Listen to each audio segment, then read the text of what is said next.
You're listening to Do That Well with your hosts, Brenda Brown and Karen Thrall, a podcast about real experiences and how to turn them into life lessons. Unscripted, honest, funny, genuine, and passionate. A series of conversations where we explore every aspect of human interaction and provoke each other to do life well. Welcome. I never know quite what to say right after I intro us. It's like, hello, we're here. Thank you for listening. But I don't like, I love it that you do it live every single time. Like it's not a recording that we press. Got to keep it fresh. Good on you, Brenda. Well, thank you all for being here today. We are going to talk about listening to your body, how to tune into all of those different little cues that were within us, and then what do you do with them? So we have talked, I think we've used the phrase like listen to your body or tune into your body several times on this podcast. But we haven't ever taken a minute to actually talk about what that means or how one would go about doing that. Yeah. So that's what we're going to talk about today. So in true Do That Well fashion, we did pull up a few different articles that we found that we're going to be pulling inspiration from for this episode. But I think some of it will also just be our 2 cents on how to listen to your body based off our own experiences, based on the experiences of people that we know and that we've talked to. I think there's quite a bit of a through line in all of these different articles that I found. And most of them that I found or came across, it's, as Karen, you said, it tended to be something that was specific. So it was like listening to your body as a runner, listening to your body when it comes to eating, listen to your body as it pertains to yoga. But if you read all of these different suggestions on how to listen to your body, they're more or less come back to the same thing. For me, like when I say listen to my body, a lot of it has to do with tuning into physical cues and getting out of my brain. So that's like the first thing that I think of when I think of listen to your body. It's this balance of, can you quiet your brain a little bit because your body probably is saying something. I don't know. What do you think of that? Oh yeah, no, that's so well said. There's a few parts in my life where listening to my body, and you're right, we've talked about it on the podcast because it's important to me, and that is, when I'm lying down, I can really, if I just pay attention to what my body is doing and saying, it feels like a conversation because it helps me unpack why my body is responding or acting or doing this thing. So I think that's really well said. It does get you out of your mind. You just listen, and it's a different conversation. So yeah. One of the articles that I came across, it was talking about listening to your body. So it's talking about normally and how typically there's these 2 main layers of feeling. So there's feeling with your body, like your core with nature around you. And then there's like surface psychology. So, feeling what your brain is talking about and what your brain is telling you to do. And then they referred to this third feeling. So this is the part where you're starting to listen to your body. And they referred to it as, like your intuition or listening to your gut. And so it was saying the idea of tapping into this third feeling, this gut feeling, this intuition, is to not let the surface psychology interfere or overtake listening to the body. It was kind of hard. Hopefully you followed me in that thought process there. But this idea, and it goes back to what I was saying a moment ago, this idea of you're always going to be getting stimulus through your body, but then you're also going to have all this conversation with your psychology and your brain. And so to tap into this intuition, this gut feeling, this listening to your body, there is this quieting of your psychology and of like your mind that needs to happen a bit. And I think that's why you do see this idea of listening to your body so much when it comes to things like yoga, because it's this meditative, practice. Mm-hmm. And so when you start to quiet your mind and meditate and like breathe deeply and relax, and I think that's where you can really start to find that good stuff of listening to your body. Mm-hmm. Mm-hmm. But as you said, Karen, I don't think they're mutually exclusive. I don't think you have to meditate or you don't have to do yoga Right. to learn Right. how to listen to your body. But Yeah. I do feel that that is a facet of listening to your body. However, this idea of like slowing down a little bit and Mm-hmm. really tuning into like your breath so that there's some sort of physical impetus that you're listening to. I did that with air quotes. Mm-hmm. Um, that is not just your thoughts and your psychology. Mm-hmm. I like the way you said that third feeling, the gut intuition. Okay, so I do have some thoughts on that. Um, I think that you can trust your gut if you're not afraid. As soon as we make decisions because it doesn't feel right, I think I don't know if you can trust as much. If there's fear or uneasiness or trepidation, something where, and you make a decision from that place, that's not always going to be successful. But if you are confident, you're in your space, you are, for example, I'll use it like people go house hunting. They're excited, they're looking, they're curious, it's a bit of an adventure, and they walk up to us and they go, this is it, this is the one. My gut's saying yes. That, I believe you, I trust that because you're in the right frame of mind, you're in the right physical space. So if your gut is going to be making a decision, and so you're trusting that. I think it's tricky when you start using gut as suspicion. So when you're suspicious, I don't feel right about that, and it's a gut feeling and it's suspicious, then I think you have to weigh it out more in how you're answering your gut, how you're responding to your gut. So that's my first thought is when you have a gut response, I think that if you naturally are wired to have a gut response, then mature it and grow it and practice it. Because if it's fear-based, then you have a 50-50 chance of being right. But if it's from a place of confidence and your lens, everything about you, you're in that space where you're just seen, you're letting yourself see and experience and feel, I think you're going to have a stronger response. I remember being in Spain with Madison when she was 14, and we were having the best time. It was evening. We had a great dinner at night, and it was in the little courtyard, and we were just roaming around. It was late, 11, and went through this little alley, and we came out to the other side, and Madison went, we got to get out of here now. We have to get out of here now. She's 14. And I went, I trust that gut. I trust that. Something didn't feel right, but we weren't in that. We weren't in a fear space. We were just enjoying dinner and conversation, but our antennas went whoop, and then we knew like, okay, I can see. To me, that's listening to your body. Our bodies were louder than our brains. They were ahead of us. And so because we were grateful for our bodies responding so strongly, we got out there and avoided a possible something, maybe avoid danger. So Something bad. Yeah. yeah, something bad. What I really appreciate about what you just said was you mentioned like practicing or honing in on, that intuition or that gut if you are a person that perhaps naturally has that. And I do think that listening to your body, listening to your gut, listening to your intuition, whatever we want to call it, I do think there is a strong component of practice that's needed.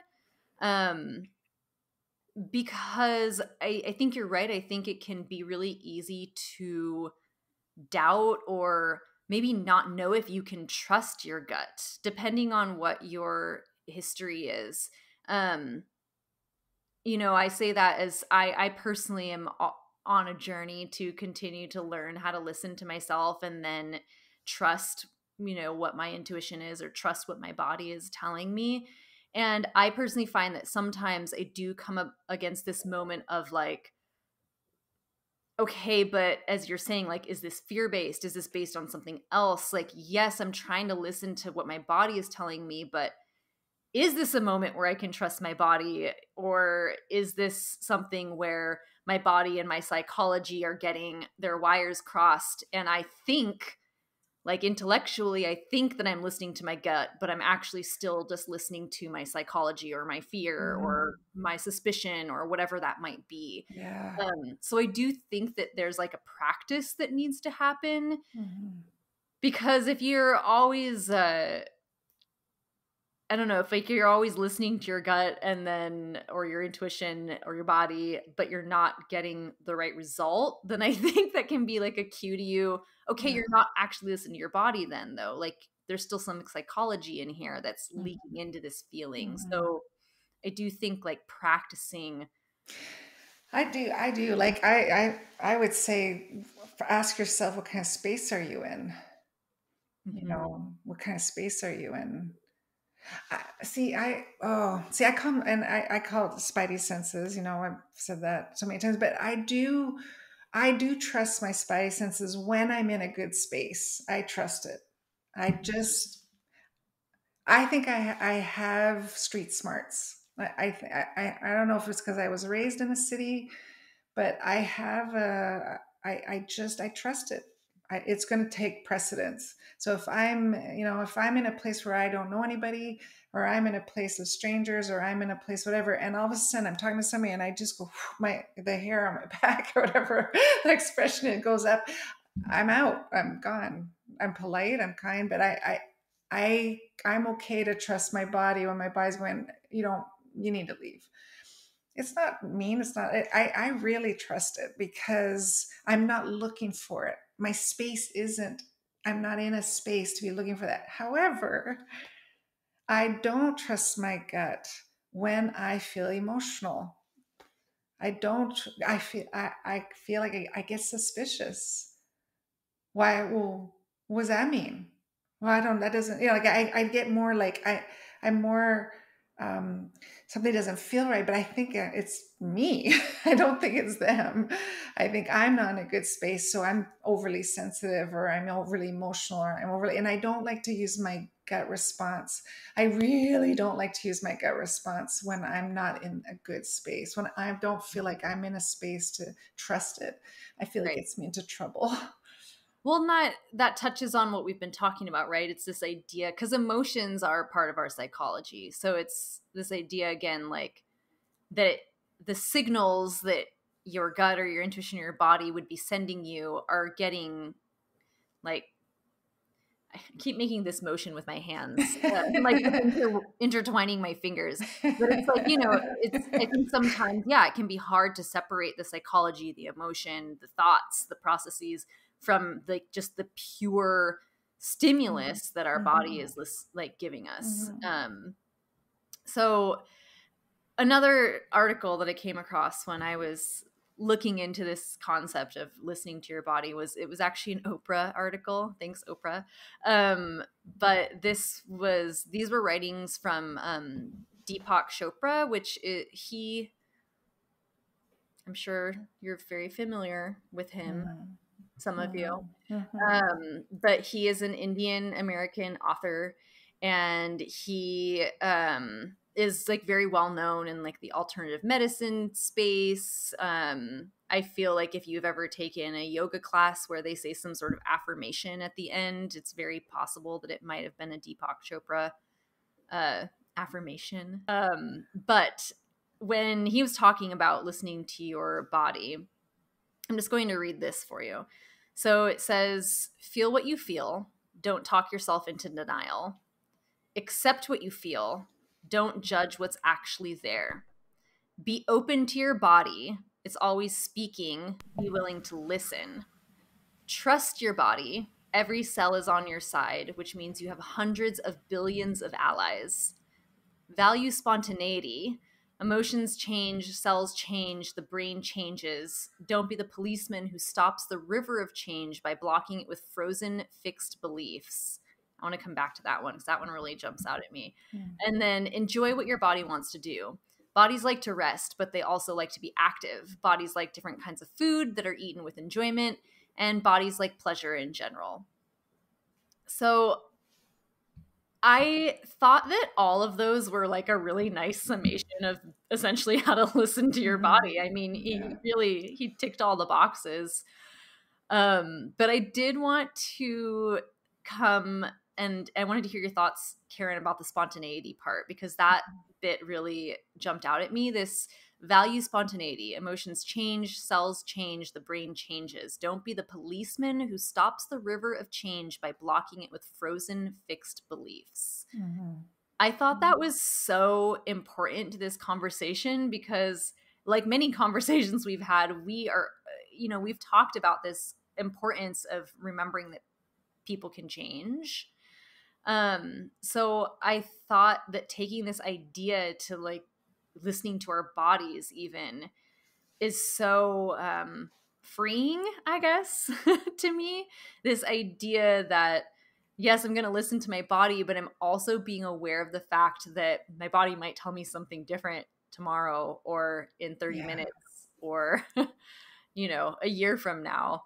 And to not let yourself, and this is the practice thing with listening to your body as Mhm. well. Like Mhm. in the past, a feeling in your left side of your chest might have meant that you're really sad, and it could be an indicator of some sort of emotion to you, but that might not necessarily always be the case. Maybe a pain in your left chest actually just becomes like a physical pain in your left chest, Mhm. and maybe there's an ailment of some sort. And so Mhm. this idea of like understanding that what your body's telling you, it- it's not always going to be the same message. Mhm. Mhm. I don't know. The first thought I had about spontaneity is when your body has something to say, it's unannounced.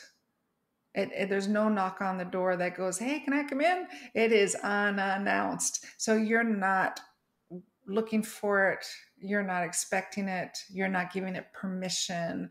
Your body has something to say immediately. It's like a little child, just, or you know what I think of is Kramer. I think of Kramer when he'd walk in on Seinfeld. He just walk in the door on Seinfeld. That's kind of our bodies talk like that. It's like they just walk in and it's intrusive. And so we're not used to that. We're not used to having an all of a sudden emotion take place that we didn't plan on having, which gives me twofold here. So um, I'll describe it this way. This is how I see it. That physical talk, conversation, whatever's happening, is for me or for you. It's going to be for one or the other. Mm-hmm. So when or when I have like looking at houses, I remember there was one apartment Corey and I were looking for. We got to in Carlsbad a few years ago, and we were looking and looking and looking and looking and looking, and we walked in and we both looked at each other and went, "Yep." I didn't even opened the door. We didn't even look at the apartment. And we both looked at it, "Yep," and we knew. And he said he had a gut feeling as we were driving to it. This was the one. And so, what is that? Why all of a sudden are we going, "Yep, yep, this is it"? Because I don't know it, but it was absolutely the best decision we made. And so you start to trust that. You start to trust your yeses when you get such a strong physical reaction to something. It's a yes. You can rely on it more because so that's what it feels like when I'm absolutely confidently sure that this is my decision. I like that, and you start to grow. So it's for me. The other one that I was saying in a recent podcast is when it's for somebody else, and that has pros and cons because if somebody else is having an internal struggle emotionally, my body reacts to it. I can feel it, and Mm-hmm. I think majority of humans do. I just think it's untrained. I actually think a lot more people exercise this more than they do. My problem when that happens is that I think it's me and then I get upset. So I'm fine. I'm eating my salad and then, someone, whoa, and all of a sudden my whole body goes whoop. And then all of a sudden I think I'm upset and I'm not upset. They're upset. Yeah, you're picking up on them, Yeah. right? So I think that whole thing of spontaneity is I'm not planning to be upset. I all of a sudden I'm upset.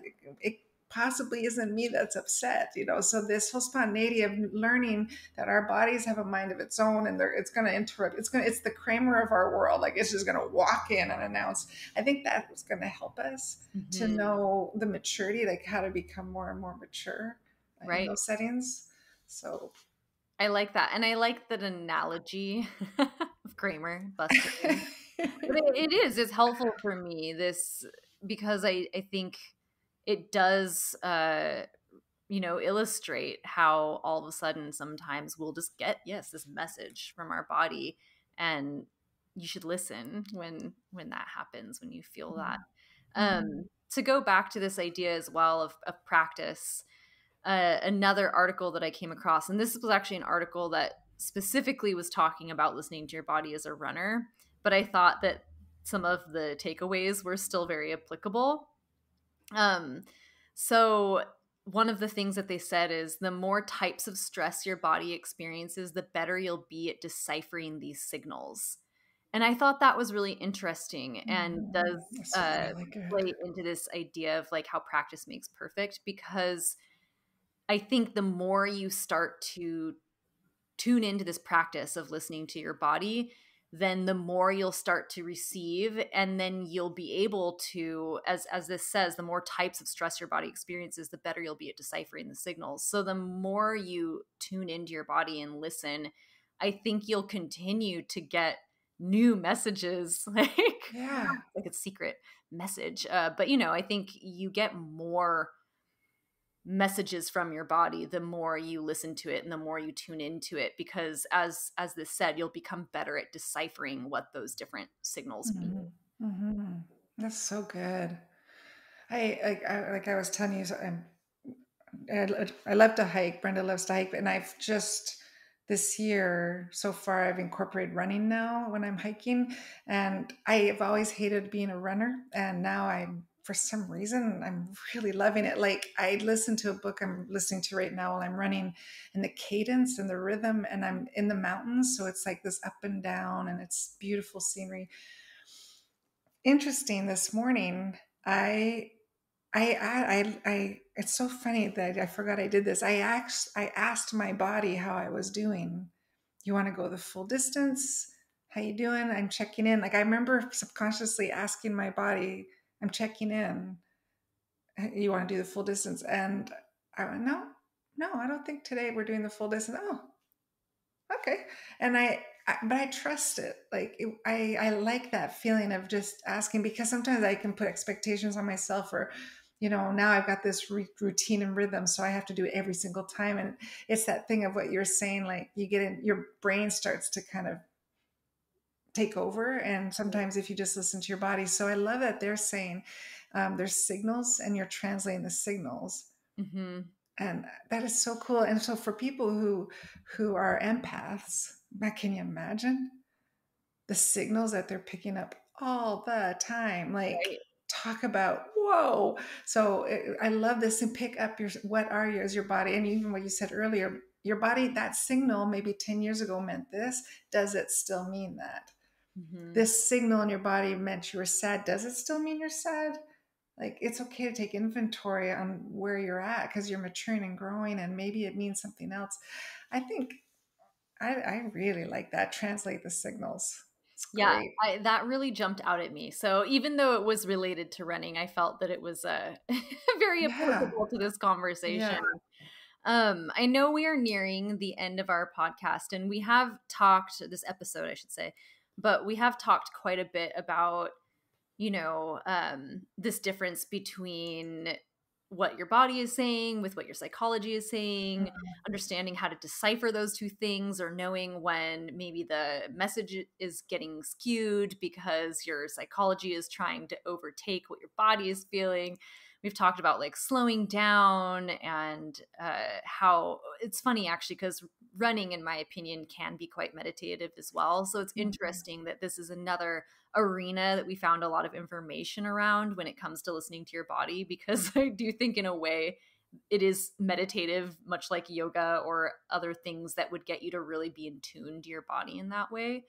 But as we close off, I wanted to see, Karen, if we can try to whittle this down to like a few key points, Mm, as far as if somebody just came to you right now and said, okay, how do I listen to my body?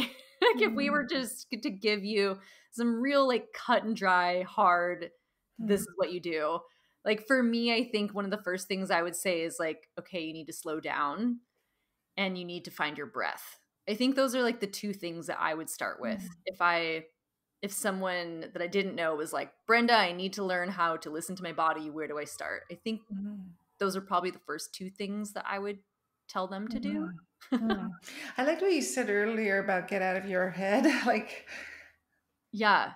and then make sure your mind isn't taking over. Well, this is how your body's feeling. I can tell you, ask me, I'm the brain. Like, I think that's it. Like, really enjoy the conversation with your Kramer.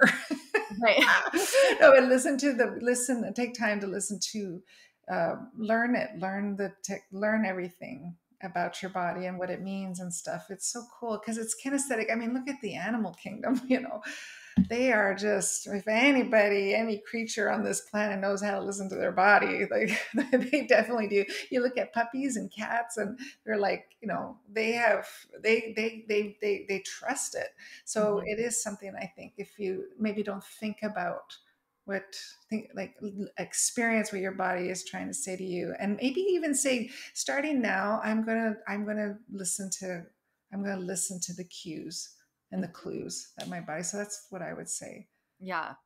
I know for me, and this is helpful for me, and I know that not everybody works this way, but um when I was in school and getting my dance degree, we did a lot of work around getting in tune with your body, as you would imagine, studying dance. Mm, But I find that when trying to listen to my body, that closing my eyes is very helpful. And again, like tuning into your breath, to find that rhythm. And then this is what I suggest to you. Lie down or sit down or whatever like feels comfortable to you. Make sure you don't have very much like external stimulus. And I like to really close my eyes, and I will actually like talk myself through this, where I'll say like, okay, feel your fingertips. And so I'm a very visual person, and so for me, I literally envision in my brain like little shoots of energy mm, like going into my fingertips, so that I'm really aware of them, and I might wiggle my fingertips around a little bit or something, and then I'll be like, okay, like find your toes, and I do that same thing, and I take this like inventory mm, of my body and thinking about this sounds so silly, but I think about like sending my energy to these different parts of my body so that I become very aware of that part of my body. And like I even think about the way that it's like interacting with the atmosphere around me. Like, does it feel hot? Is it cold? Do I feel any like electricity in the air? I mean, this is like, I'm really going there with this, but I really do think, as silly as it may sound, that can be a really good starting place. mhm, If you just mhm. have no idea where to start when it comes Yeah. to listening to your body, like find a spot where it's relatively quiet, either close your eyes or don't, breathe, and just cue into all of the different parts of your body. And like, what are you feeling? Do you feel the cloth of your pant against your leg? Does it itch? Is it comfy? Is it soft? And just take these inventories of like physically where your body is Mhm, at mhm. in It's space. And great. I Yeah. think that practice just is like a jump start Mhm, to then down the road, once you continue practicing, hopefully you'll start to recognize what those different little signals mhm, and feelings and things are. mhm. And I want to have one more thing to say too, is that I would also want to add, where what kind of space are you in? So if Mhm. you are happy, confident, in a good space, you can it's your body's going to have a different response. You can trust it more because you're not looking for it. But if you're really in a not a good space, you're sad, you're low, you're afraid, uh, just be a little more careful, because you might it might turn to suspicion. You might maybe be afraid of what you're feeling, like, oh no, is something wrong with me? Like, if it takes you down that path, like, and then going exactly what you said, oh my goodness, like, just slow down, breathe, release all that, and then start asking yourself, okay, what is really going on? Yes, I think that's a great addition, definitely. Just taking a mental or note of where your mental headspace is at, and making sure, again, that the psychology isn't overrunning Yeah. the signals from the Yeah. body. Yeah. Definitely. All right. Well, Okay. that's our conversation on listening to your body. I feel like this is one that we could probably talk about I for know we quite could. a while, because there really is a lot here. But that's your quick intro, how to listen to your body. Thanks for Awesome. listening. We'll be back Thank next week. you. Great. Bye.